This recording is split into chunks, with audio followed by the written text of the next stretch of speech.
So now we're finally on the Holt. This video is actually a day later than I wanted it to be, but that's because I really wanted to focus on that seraphim fight because it sucks balls. I wanted to have a somewhat decent strategy on that. Hopefully I'm somewhat successful, but just like the UAC facility, I am going to be including the entire level in one video, which includes the Slayer Gate. Don't know why you would want to be doing the Slayer Gate on your UltraNightmare run, but how you choose to die or end your run is completely up to you. So as soon as you start up the Holt, you're going to be thrown into this open arena where, luckily for us, we have the freedom to explore the entire area. I would say now's your time to move about the arena. Look for some extra ammunition if you need that. There's an extra fuel canister for you as well. I would also suggest before initiating this fight, maybe consider equipping Chrono Strike. If you're someone that's not good at aim snapping or very accurate very quickly, that rune could help you out tremendously. And just a quick reminder, you can actually switch runes mid-fight and there's really no penalty to that. Now I will say I'm not personally a fan of Chrono Strike, but whenever there's blood makers in the arena, it could give you a pretty significant advantage. But once you collect all that ammunition, that fuel canister if you need it, the fight's going to initiate where the game's going to introduce you to blood makers. Now you can actually trigger the blood makers to drop their armor because whenever their armor's up you can't inflict any type of damage. The way you would trigger them to drop their armor, however, is you basically want to get up in their personal space and then you immediately want to double dash or dash backwards, because if you're close to them for even half a second too long, they are going to smash the ground, which in turn is obviously going to hurt you. And this is a quick demonstration of how to do that in the game. I'll actually have to help you do it.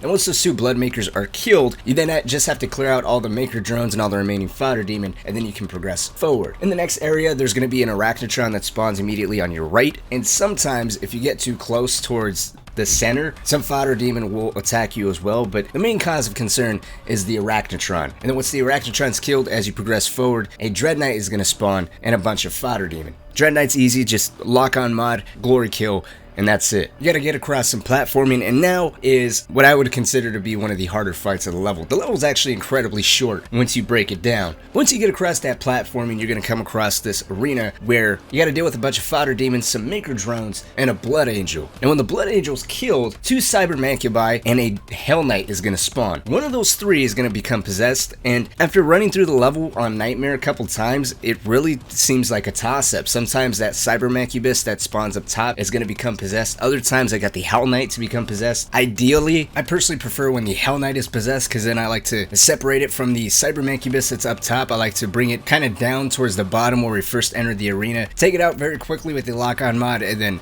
deal with the summoner. Or in this gameplay's case, because that Cyber Mancubus was possessed, I basically took out the Hell Knight, took out the non-possessed Cyber Mancubus, and then I was able to focus exclusively on the possessed Cyber Mancubus. But once the two Mancubi, the summoner, and the Hell Knight is killed, another Blood Angel is going to spawn, along with two Whiplashes. So when that Blood Angel and those two Whiplashes are killed, you're then going to be confronted with three Mancubi, and then upon killing those three Mancubi, you're going to come across the hardest part of this arena, which is a Marauder and a Tyrant at the same time. Now what I would highly recommend is trying to separate the two from each other. What I did was I prioritized the Tyrant, and I utilized the meat hook as the prime tool of increasing the distance between myself and the Marauder, but also giving me that extra verticality and mobility needed to rain down hell on the Tyrant. I would also recommend ice bombing the Tyrant and then hitting him with the Ballista Super Shotgun combination and then following that up with a Blood Punch and maybe a grenade or two. Don't forget, whenever demons are frozen, you do inflict a little extra damage on them.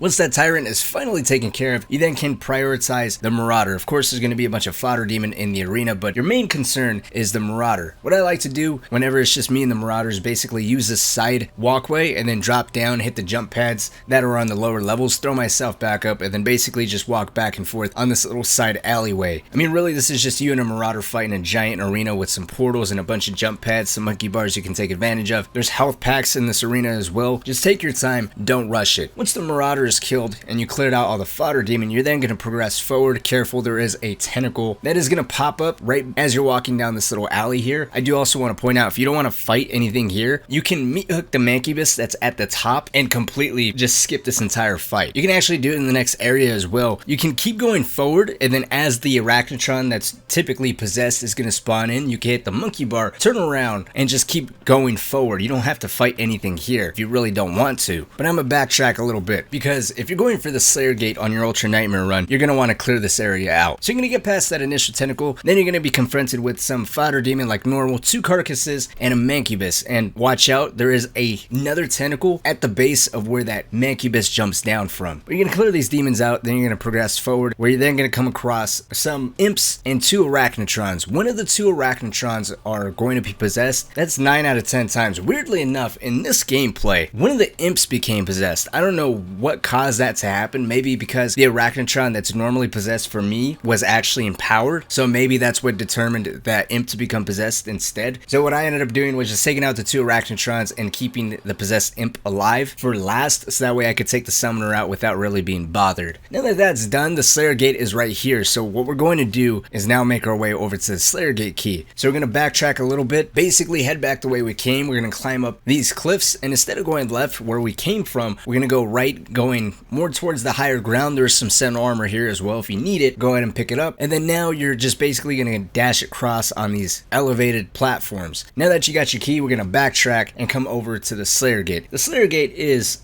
surprisingly very easy. There's only 3 waves to it, and to break it down, the 3 waves goes as follows. The first wave consists of a Baron, 3 Makers, and Fodder Demon. The Baron being the trigger for the next wave. So once the Baron is killed, you're then going to initiate the second wave, which is going to be a Spectre Pinky, a Blood Angel, a Hell Knight, and a second Blood Angel. When all of those are killed, you're then dealing with the last wave, which is just a Marauder. So what I did was, as soon as I spawned, the Baron is going to spawn up top here, which, by the way, this is where the Spectre Pinky is going to spawn. And where you're entering the arena is where that Hell Knight's going to spawn. So if you know where those spawns are, you can take these things out immediately. But as soon as I spawned, lock on mod on the Baron, hit him with the Nice Bomb, 2 more lock on mods, and then meat hook Super Shotgun. That initiates the second wave, which I was a little sluggish here. But again, the Spectre Pinky spawns up top, the Hell Knight spawns down below where we basically enter the arena from, and then there's a Blood Angel in the arena as well. Which, a lot of errors on my part. I just woke up. Cut me some slack. I left it in because this shows there's a bunch of ways for you to recover. All you gotta do is use the entire arena, jump pads. There are some health pickups in the arena as well, and some extra fuel canisters, so don't be afraid to utilize those portals and those jump pads as well. But beyond those heavies that I killed, you then have to kill those 2 Blood Angels, and then the Marauder spawns up top where that Baron and that Spectre Pinky spawned. Which, the best way to fight the Marauder is just like all the other Marauder fights, you want to isolate him, and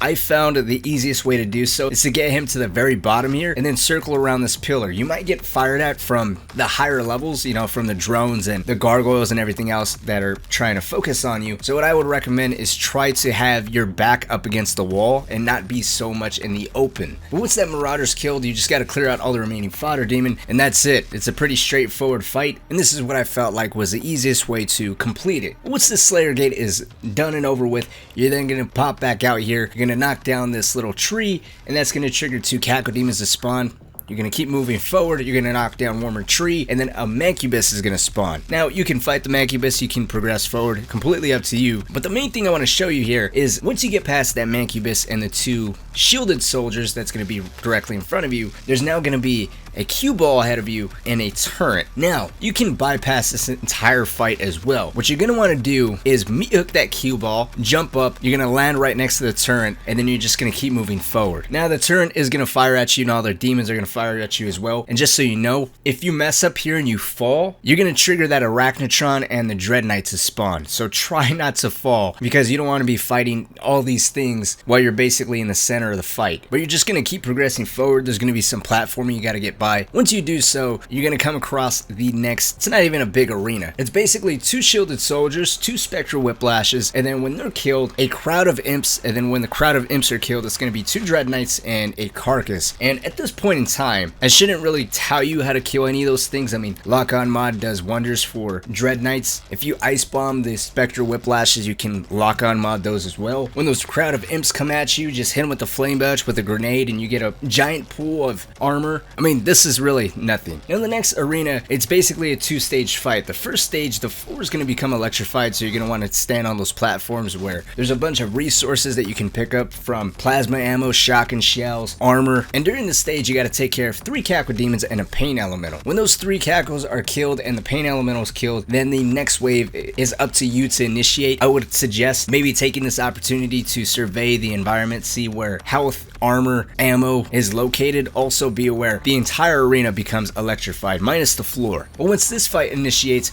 you're then going to come across a possessed Hell Knight, 2 carcasses, 2 prowlers, and a cyber mancubus. Your main cause of concern here being that possessed Hell Knight, which you can take care of with just a couple bursts from the lock-on mod. As I said earlier, you're going to want to isolate the possessed Hell Knight so that way you can take care of the summoner without really being bothered. If you have any demons around you and you're in fear of being tagged, don't be afraid to ice bomb those demons. You know, that way you get a window of opportunity to really be able to isolate that Hell Knight and even take care of the summoner while the other demons are frozen. But it seems like once that Hell Knight is killed, that's when the prowlers are going to spawn, which again, 2 prowlers, 2 carcasses, the possessed Hell Knight, and then the cyber mancubus, which you can take care of with an ice bomb, blood punch, super shotgun, or a ballista shot. And then you just got to clear out all the fodder demon. Oh hey, look, there's a dread knight there too. Yeah, don't let the dread knight catch you off guard like it did with me. Once this area is entirely cleared out, don't be afraid to scavenge the environment for resources. I'm talking health, armor, ammo. There's a mega health pickup in this area. There's also another mega health pickup in the next area in case you need to use that mega health during the fight. I would also suggest picking up the extra BFG shot that is hidden in this wall here, as that's not only going to come in handy in the next big fight, but also when we're fighting the seraphim. Progressing forward though, you're going to have to interact with this console. There's some extra health and another mega health pickup in this area.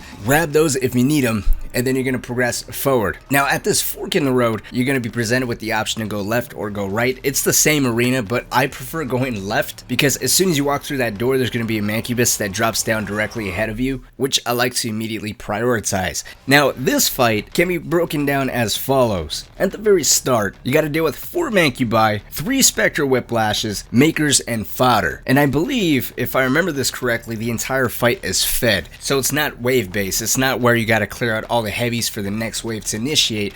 Rather, as you kill heavies, the game is going to replace those heavies with other heavy demons. So as you start to clear out those 4 mancubi and 3 spectral whiplashes, you're then going to come across 2 prowlers, 2 carcasses, 2 cackle demons spawning on both sides of the arena, kind of on the outside, and they're slowly going to close in on you. And then a blood angel and a hell knight. When the blood angel and the hell knight spawns, a buff totem is also going to spawn, which is going to be on the left side of the arena. And then finally, on the very last wave, you're going to come across 3 barons and another blood angel. Now like I said, with the first wave, you got to deal with 4 mancubi and 3 spectral whiplashes. And then as you start to transition into that second wave, a buff totem is going to spawn. So I recommend kind of hanging out towards the center of the arena, but a little bit more towards the left side, because you want to take out that buff totem ASAP. You may have also noticed the way I move about the arena. I basically move on the outskirts and only go down the center during 2 occasions. One, if I feel like I'm getting cornered or the demons are trying to cut me off and I can very easily become surrounded, so I'll cut up the middle. Or if there's some heavy demons or some demons that I can take out via an ice bomb or a handful of grenades, then I would take that opportunity to do so. But regardless of what, whenever you're going up the middle or you're going into congested areas, your main priority is ensuring that you don't get cornered or trapped. And of course, there are portals in this arena as well, so I'd recommend highly taking advantage of those, especially once those barons come into play. Jumping from portal to portal would be a good way to isolate 1 or 2 barons. What I like to do is, because I already have 2 BFG shots, is on that wave where those 3 barons and that blood angel spawn, I like to fire off a BFG shot which stuns the blood angel. So if you're in a position to take care of him, I'd recommend doing so, and then you can isolate or focus on 1 or 2 barons, chipping away at their health and just try and avoid being killed by them. But if you do end up firing off a BFG shot, don't forget there is an extra pickup in the center of this arena.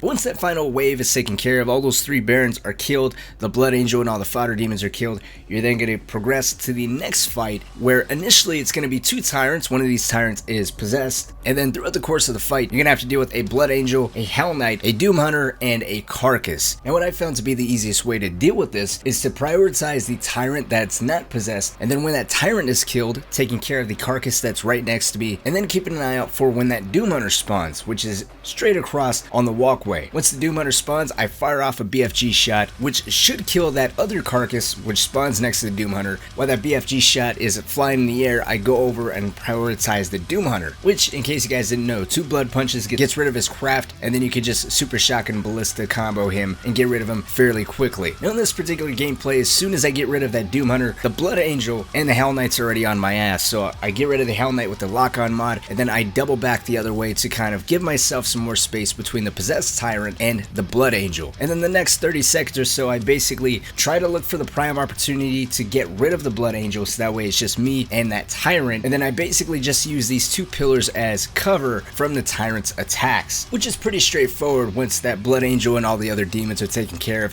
When it's just you and that tyrant, it's a pretty straightforward fight, especially if you're using those pillars as cover. And once all the heavy demons are cleared out, I recommend again scavenging the area for any extra resources, some health. There's at least 1 chainsaw canister you can pick up in this area, and then you're given the opportunity to go left or go right. I recommend going left. It's pretty straightforward. You're just basically dealing with a fuck ton of pinkies, where the game also gives you a bunch of blood punch power-ups that you can go ahead and snag. This is a good afterthought. Punch and Reeve might actually come in handy in this particular fight as well, but it's a bunch of pinkies, 2 cyber mancubi, some maker drones, and some imps. There's also a mega health in the arena if you need it. There's a chainsaw pickup straight across from that mega health pickup. I mean, honestly, once you take out the maker drones and the cyber mancubi, it's just a bunch of pinkies. If you can stay in the air, there's really nothing to even worry about. Moving on from here, a very small platforming section, then you're going to be brought into this room where there's a bunch of resources you can stock up on. Now's the opportunity to collect some extra BFG shots as well. If you had 2 BFG shots back during the electrified floor, electrified walls fight, you can go back, pick up that secondary BFG shot. There is a BFG shot in this room as well. Your goal here is to stock up on health, ammo, armor, and have 2 BFG shots, because we're going to be using both of those on the very last stage of this fight. This fight is actually 1,000 times easier, well, at least the first stage anyways, is way easier if you're on PC, because having the ability to go from precision bolt, ballista, super shotgun back is 1,000 times easier. But this first stage is going to be dominated by the ballista and precision bolt. My dumbass has my super shotgun out the majority of this fight for 2 reasons. One, I'm on console, I don't have the latitude of going from one weapon to another at the hit of a button, but also you can meat hook the seraphim, which in turn would obviously drop armor for you, which is undoubtedly helpful. But you want to put as much damage downrange as you possibly can, which is going to come from the ballista precision bolt combination. Excuse my horrible gameplay here, again just woke up, but the majority of the damage I'm inflicting is coming from the ballista. I again have the super shotgun out because you can meat hook the seraphim, which drops armor. At about halfway through the seraphim's health, he's going to be calling in these eyeballs, which I highly recommend trying to get rid of both, if not at least one of them. And every time you get rid of them, they are going to replenish your ammo minus plasma ammo, which luckily for us there are zombies in the arena, so those are going to be your sources of plasma ammo. They can also be sources for armor or any other ammo, or even saving your ass. As I've talked about time and again, chainsaw and glory kills are good sources for tactical advantages or brief moments to catch your breath. You're invulnerable during those animations, so let's say there's an eyeball creeping up on you and you're not in a position to take them out. Initiate a chainsaw or initiate a glory kill. That'll give you an opportunity to hopefully bypass the eyeball, or if not, you can mitigate the amount of damage that the eyeball is going to do to you, and you can just dash out of the way. But with the first stage down, we're now moving on to the second stage, where you got to deal with a possessed Mancubus and a possessed Hell Knight. I mean, this isn't even a recommendation. You have to get rid of that Hell Knight first, because if not, you're just going to die. What I like to do is basically bait him behind this back elevated platform, because that gives me cover from the Mancubus. All it takes is a few lock-on bursts from the rocket launcher, and because I'm protected from the elevated platform from the possessed Mancubus, I can get rid of it no problem. Now with that summoner taken care of, there's going to be another Hell Knight spawning in to replace the one we just killed. But whenever you're airborne, weirdly enough, Hell Knights just freeze. So if you can utilize the meat hook to your advantage, kind of throwing yourself in the air, then you're basically completely negating the Hell Knight from the fight, but you basically just want to constantly stay on the move and prioritize that possessed Mancubus as much as you possibly can. Now, when you kill that possessed Mancubus, in order to get rid of the summoner without having to be attacked, I recommend hitting that Hell Knight with an Ice Bomb, or in my case, if you don't have an Ice Bomb available, there's a neat little trick you can do. The summoner is on a 10-second timer, and whenever you hit it with the microwave beam, you're resetting that timer. So in this gameplay right here, I'm basically constantly hitting the summoner while dashing to avoid the Hell Knight, which by me dashing is cutting off the microwave beam, but because the timer is constantly being reset, it doesn't matter. The main concern is not letting that summoner possess another demon. But with the two summoners taken care of, before progressing, you can actually farm a little bit of extra armor here. It does take some time, but you can meat hook the Seraphim, hit him with the shotgun, and he's going to be dropping 10 pieces of armor for you every time you do so. There is a little extra shotgun shells that you can pick up to help you farm. And of course this is a little tedious, but I'd say it's better than entering the next phase of the fight with absolutely no armor at all. So maybe consider doing this for a couple extra pieces of armor. Now the next stage of the fight is probably the most laid back. I heard this fight is on a 1-minute timer, which I think this gameplay goes to show that it actually is. So for the sake of letting this go by a little easier, I recommend starting this stage of the fight with Dazed and Confused active. And during this fight, there's basically going to be 4 platforms you're going to be jumping from back and forth on, trying to avoid being electrified. There's going to be some cacodemons that spawn in. Honestly, you could just fire up a sticky bomb in their mouths and not really worry about them, so long as you're keeping an eye out for where they are and you're not getting caught off guard by an extra caco that somehow snuck up behind you. But after a minute of hanging around, dodging these lasers and these electrified floors and these cacodemons, you're now on to the 3rd stage of the fight, which I recommend you keep your ass on these platforms. Do not jump down, because personally every time I jump down, it just spelled disaster for me. So you want to stay on these elevated platforms, and you're going to go back to the whole ballista precision bolt method. And your main cause of concern obviously is to inflict as much damage on the Seraphim as you possibly can. This fight is a little bit more hectic, as now this time around not only is there going to be eyeballs, but there's also lasers and a blood maker that's going to be thrown into the fight, which for the sake of the blood maker, I recommend having Chrono Strike equipped during this fight, and I'd also recommend getting rid of the blood maker ASAP. I wouldn't necessarily say to go out of your way and hunt down the blood maker, but you will notice during the course of this gameplay there are moments where the blood maker jumps up on those platforms, and you don't want to be that close to it. You want to be able to go to another platform and get rid of it that way. That way your ammo is replenished, it's out of the fight for another 20 to 30 seconds until the next one spawns, and then you can focus as much attention as you possibly can on the Seraphim. Now, beyond you really only having to focus on the blood maker periodically, and of course those lasers, the reason why I recommend staying on those platforms is because the eyeballs can't really touch you. If you're on the center or more towards the back with your back up against the wall, the eyeballs don't really touch you all that much. There is also a mega health and some health packs on the corners of the arena, so if you need that stuff, by all means feel free to go for it, but I recommend going down there, getting what you need, and immediately making your way over to the closest portal to get your ass back on those upper levels. Some final touches for this stage and even the final stage is the shield mod is your best friend. It's a bubble. It protects you from pretty much everything. So whenever you venture down there, or if you fall or you lose sight of a demon and you feel like he's in a position to immediately wreck your shit, pull out the shield mod. It's going to be your saving grace. Now once you've inflicted enough damage on the Seraphim, you're now going to be entering the 4th stage, which as soon as it starts up, you better pull up your menu and equip Chrono Strike. Once Chrono Strike's equipped, you're going to immediately equip your BFG, and now your main target is going to be that Pain Elemental. We're going to try and hit the Pain Elemental with 2 BFG shots, and this is where Chrono Strike comes into play, because even though there is not a weapon mod on the BFG, when you jump or you're moving from this platform to the next, if you hold down your weapon mod, even though it's not really doing anything for the BFG, it still is going to slow down time,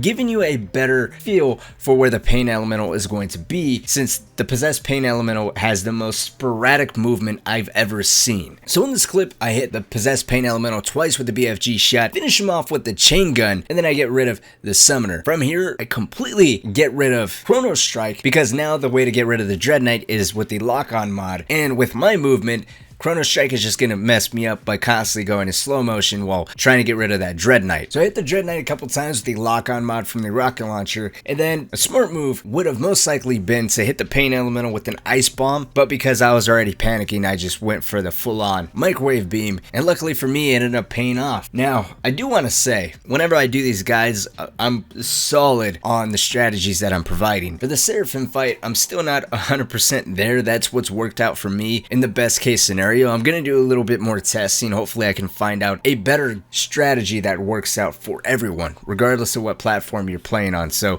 if you guys have completed UltraNightmare on Ancient Gods and you feel like you have a better strategy, by all means feel free to share that stuff down below, regardless of what platform you're playing on.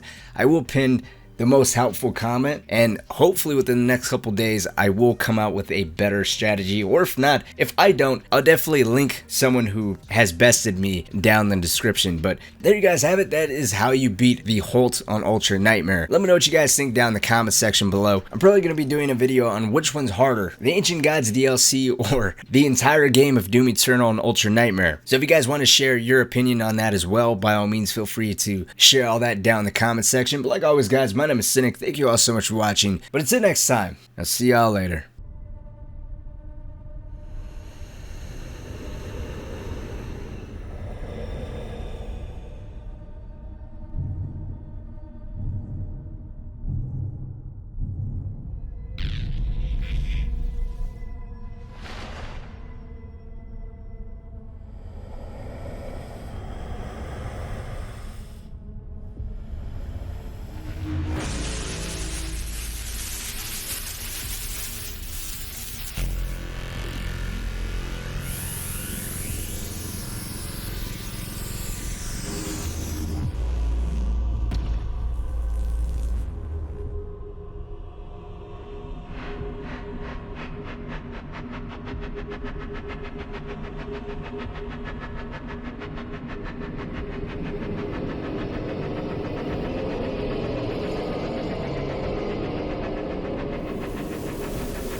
Not a king, but a warrior of the Dark Realm.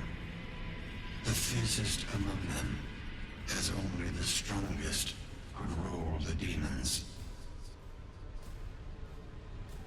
It is you.